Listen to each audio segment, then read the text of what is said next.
Boleh tolong di next. Ya. Ya izin Bapak Ibu, saat ini katalog elektronik itu sudah menerapkan verifikasi otomatis. Jadi seluruh data kualifikasi dari penyedia itu sudah by system diceknya. Ketika dia data-data kualifikasinya seperti akta, ya KSWP, wajib pajak, kemudian daftar hitamnya itu dia sudah terinput di OSS dan datanya sudah tervalidasi di OSS, maka dia baru bisa jualan dan bertransaksi di katalog elektronik. Kalau misalkan ada di antara komponen itu yang belum ada, maka dia nggak bisa jualan di katalog elektronik. Begitu ya Bapak Ibu, sudah di otomatisasi by system. Kemudian ketika dia masuk daftar hitam juga otomatis dia nggak bisa jualan di katalog elektronik Bapak Ibu. Ya sudah by system. Kemudian PPK atau PP ya dalam melakukan purchasing juga dia melakukan klarifikasi teknis terhadap spesifikasi produk yang ditawarkan di katalog elektronik. Jadi dia bisa melakukan klarifikasi teknis yang ditawarkan apa, dia bisa melakukan komunikasi via chat yang disediakan di aplikasi begitu Bapak Ibu. Dia bisa dilakukan pengecekan juga untuk make sure lagi benar nggak nih barangnya sesuai dengan spesifikasi teknis yang dibutuhkan. Oke, taruh di next.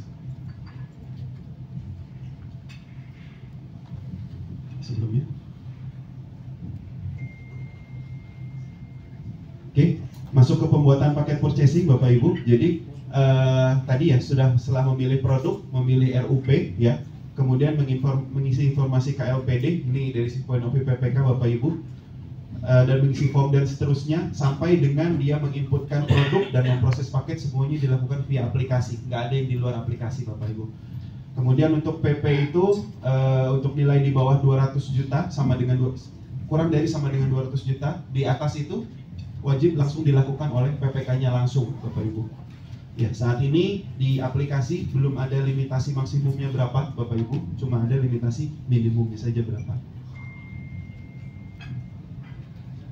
Ya, referensi harga ya jika diperlukan, tadi ya izin ketika melakukan negosiasi nih si PPK-nya, kalau diperlukan dia bisa lihat atau melakukan negosiasi pada 4 komponen ini Bapak Ibu. Yang pertama adalah transaksi terakhir.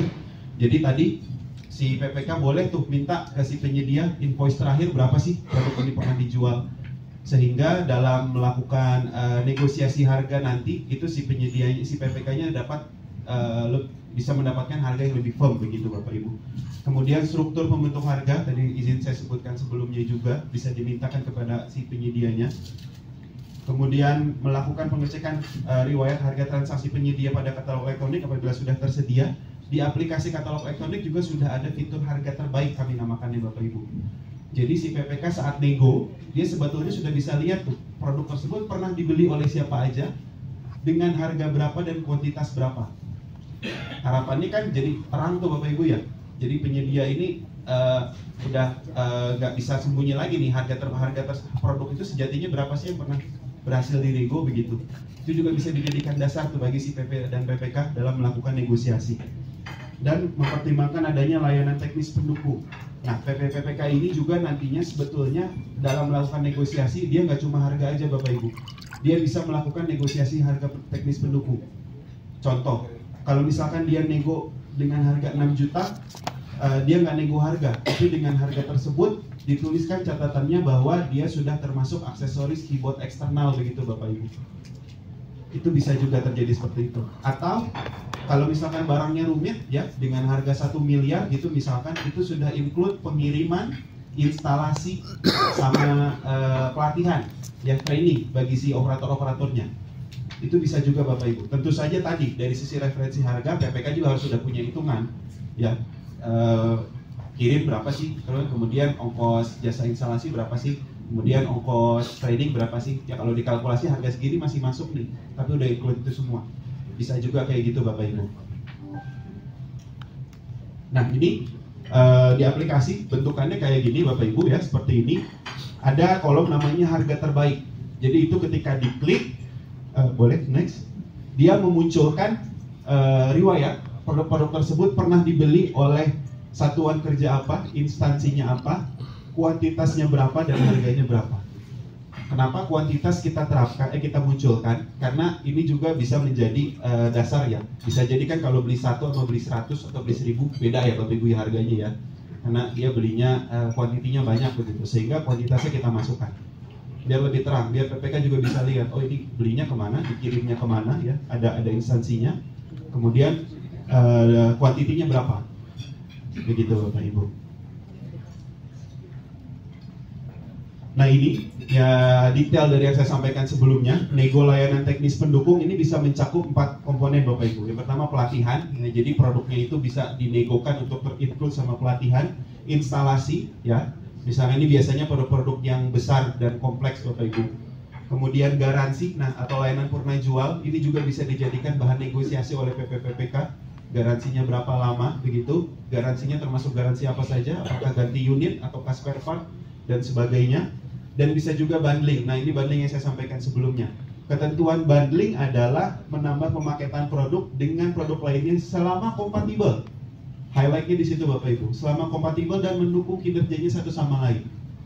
Kayak tadi, misalkan laptop atau tablet ya dengan external keyboard.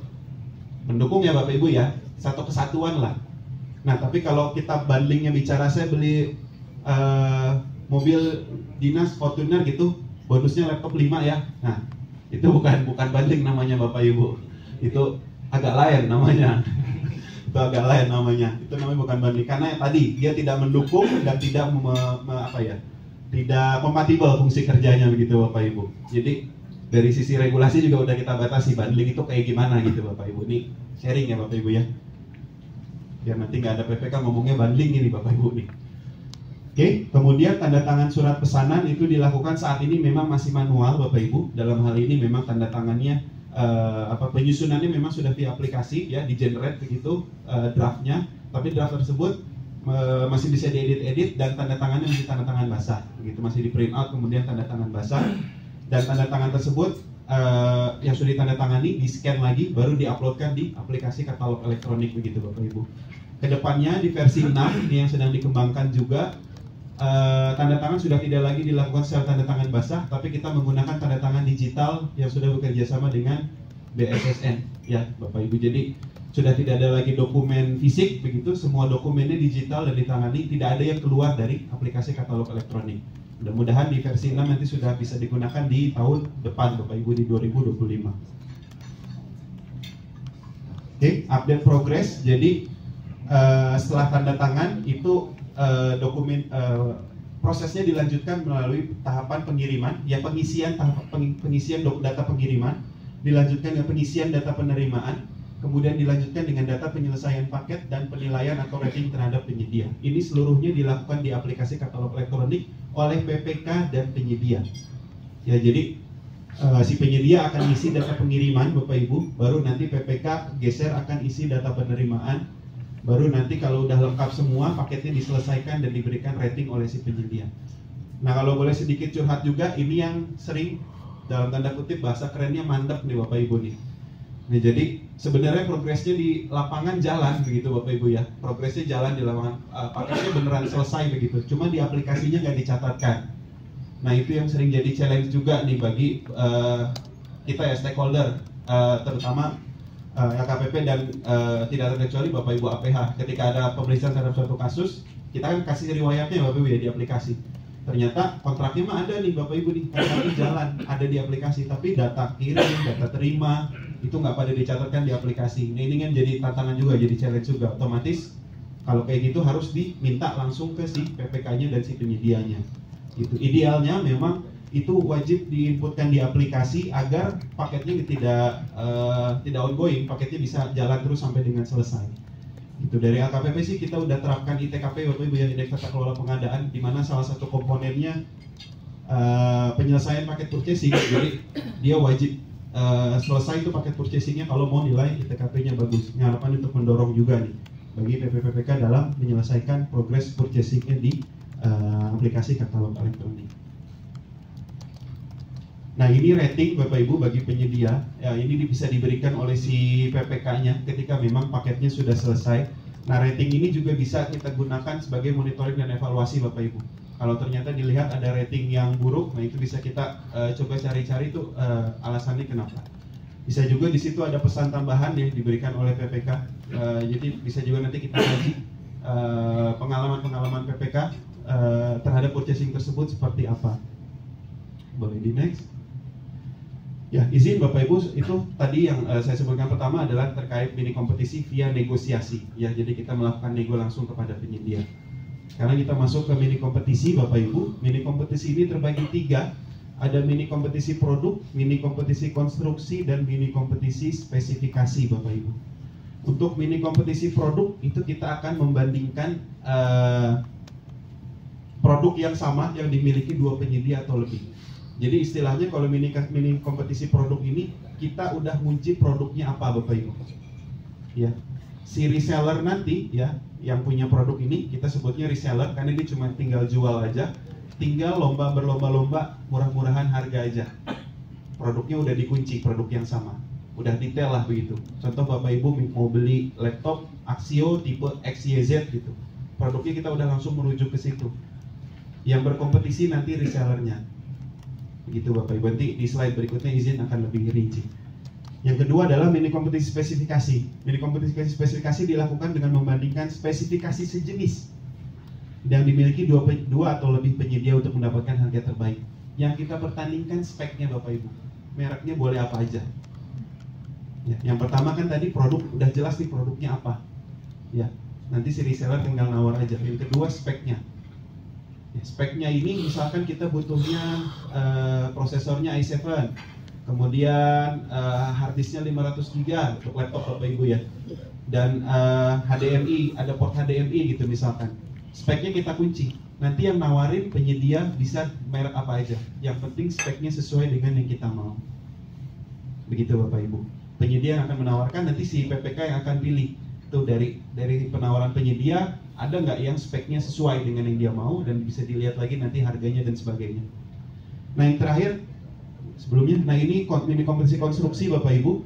Mini kompetisi konstruksi ini dilakukan untuk membandingkan barang jasa berupa pekerjaan konstruksi yang dimiliki 2 penyedia atau lebih untuk mendapatkan harga terbaik pada etalase di bidang konstruksi.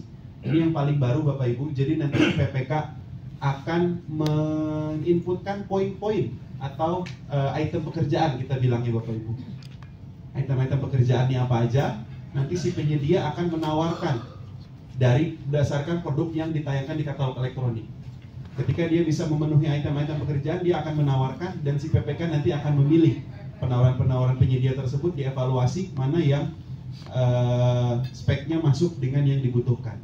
Jadi Bapak Hari 5 menit lagi. Siap. Boleh di next. Nah ini Bapak Ibu, mini kompetisi produk seperti ini tampilannya. Jadi dia ciri khasnya adalah memiliki harga reseller. Ya, jadi dia produknya sudah terkunci, ya, tapi dia punya banyak reseller di dalamnya. Saat ini memang terbatas ya Bapak Ibu ya, yang punya harga reseller seperti ini hanya beberapa etalase saja. Kalau komputer saat ini alat elektronik sudah dibalikin ke open di Bapak Ibu, udah open, jadi udah nggak ada lagi yang punya harga reseller. Cuma ada produk-produk ber-TKDN saja kalau nggak salah di etalase produk TKDN yang masih pakai harga reseller. Boleh di next. Nah ini mini kompetisi spesifikasi yang dipertandingkan spesifikasinya dan dia tidak punya daftar reseller. Jadi memang pure tuh antar satu penyedia lain yang menjadi saingan. Gitu Bapak Ibu. Boleh di next lagi. Nah mini kompetisi produk dilakukan pada etalase yang khusus menayangkan pekerjaan konstruksi ya Bapak Ibu ya. Boleh di next, mungkin akan lebih jelas di sini. Nah ini sudah saya sampaikan, boleh dilewat. Oke, proses mini kompetisi sejatinya PPK tadi ya Bapak ya, melempar pengadaan begitu, melempar paket mini kompetisi, kemudian penyedia barang jasa akan terundang secara otomatis berdasarkan etalase yang dia punya begitu. Kemudian dari situ memang pemenang paket mini kompetisi tersebut akan dilakukan pelaksanaan purchasing dengan pemenang mini kompetisi oleh si PPK-nya. Boleh di next. Ya ini mungkin lebih jelasnya di sini Bapak Ibu ya. Ini ilustrasi dari mini kompetisi. Misalkan dia mini kompetisi produk di milik PPK, ya, ingin laptop XYZ sebanyak 10 unit. Produknya udah jelas. Si resellernya tinggal menawarkan harganya aja. Dia berani berapa? Ya, menawarkan harga berapa? Produknya udah dikunci atau udah sama? Ya. Kalau di mini kompetisi produk, pemenangnya nanti bisa dilihat dari harga penawaran terbaik begitu atau termurah. Boleh di next. Nah, ini mini kompetisi spesifikasi, speknya udah tahu. Tapi yang nawar nanti belum jelas, belum tentu mereknya sama semua. Jadi bisa dilihat di sini, dia butuh laptop RAM-nya 8GB, Intel i5, HDD dan seterusnya. Yang nawar nanti bisa beda-beda mereknya Bapak Ibu. Ya. Harga terendah belum tentu menjadi pemenang mini kompetisi. Karena harga terendah bisa jadi speknya nggak sama atau nggak sesuai dengan yang dibutuhkan oleh PPK begitu. PPK bisa memilih pemenangnya berdasarkan justifikasi tertentu seperti pertimbangan kesesuaian spesifikasi, ongkos kirim, TKDN dan lain-lain. Boleh next satu lagi. Nah, ini mini kompetisi konstruksi yang paling baru Bapak Ibu ya, berlaku pada etalase konstruksi ya. Bisa dilihat contohnya kita ada pekerjaan pemasangan gorong-gorong misalkan. Item pekerjaannya ada galiannya ya, ada galiannya dulu, pekerjaan galian, kemudian ada item terpasang berupa gorong-gorong kotak dan gorong-gorong kotak ya Bapak Ibu ya, 120 sama 100 cm gitu misalkan, ada dua ukuran. Penyedia nanti akan nawarkan item pekerjaan mana aja yang dibutuhkan, dia akan tawarkan berdasarkan etalase yang tayang pada katalog elektronik. Penyedia wajib menawar seluruh item pekerjaannya untuk bisa menawar. Jadi nggak boleh belang-belang, nggak boleh galinya aja, ya nggak boleh gorong-gorongnya aja, nggak boleh Bapak Ibu, harus seluruh paketnya. Sehingga pemenangnya nanti single winner, begitu Bapak Ibu. Sama, harga termurah juga belum tentu menang, karena bisa jadi item yang ditawarkannya nggak sesuai dengan spesifikasi teknis yang dibutuhkan. PPK juga bisa memilih pemenang mini kompetisi berdasarkan justifikasi tertentu, seperti pertimbangan kesesuaian spesifikasi, kewajaran harga, pemenuhan sisa kemampuan paket, dan harga terbaik. Boleh di next. Nah, ini terakhir Bapak Ibu, kalau boleh dirangkum terkait mini kompetisi produk, itu penentuan spesifikasi teknis dan prioritas PDN-nya itu ada di PPK pada saat perencanaan, pada saat dia menentukan produknya yang apa. Baru nanti dari prioritasi UMKK dan harga terbaik itu didapat dari hasil penawaran penyedia. Belakangan kan, karena ya Bapak Ibu ya, sekarang nih kalau mini kompetisi ini kita nunggu penawaran dulu dari penyedia. Boleh di next. Nah, kalau di mini kompetisi spesifikasi dan mini kompetisi konstruksi, itu seluruhnya spek teknis, prioritasi PDN, UMKK dan harga terbaiknya itu dalam memilih pemenangnya kan kita nunggu penawaran Bapak Ibu ya. Maka ini ada di tahapan hasil mini kompetisi. Jadi setelah perencanaan ya kita butuh ini.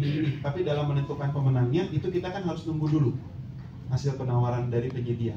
Maka keseluruhan komponen ini adanya nanti di hasil mini kompetisi. Oke. Terakhir. Nah, ini intermezzo saja Bapak Ibu. Saat ini tahun anggaran 2024 nilai transaksi purchasing melalui negosiasi ada di angka 160 triliun. Nah, lumayan Bapak Ibu. Iya. Izin Pak Direktur, triliun Bapak Ibu. Oh, triliun. Triliun. 160 triliun. Kalau yang ini. Ya, kemudian di mini kompetisi ada di angka 3,9 triliun, hampir 4 triliun. Lumayan Bapak Ibu, ini angka yang besar sejauh 5 tahun ke belakang, termasuk yang paling besar di 2024. Ini angka yang lumayan. Boleh di next. Ya. Izin Bapak Ibu, kalau misalkan memang ada Bapak Ibu nanti berencana untuk lihat-lihat lagi proses bisnis, itu sudah kita publish juga pada aplikasi, bisa dilihat di YouTube kami begitu Bapak Ibu. Itu saja mungkin Bapak Ibu yang bisa saya sampaikan. Izin saya kembalikan pada selaku moderator. Terima kasih. Assalamualaikum warahmatullahi wabarakatuh.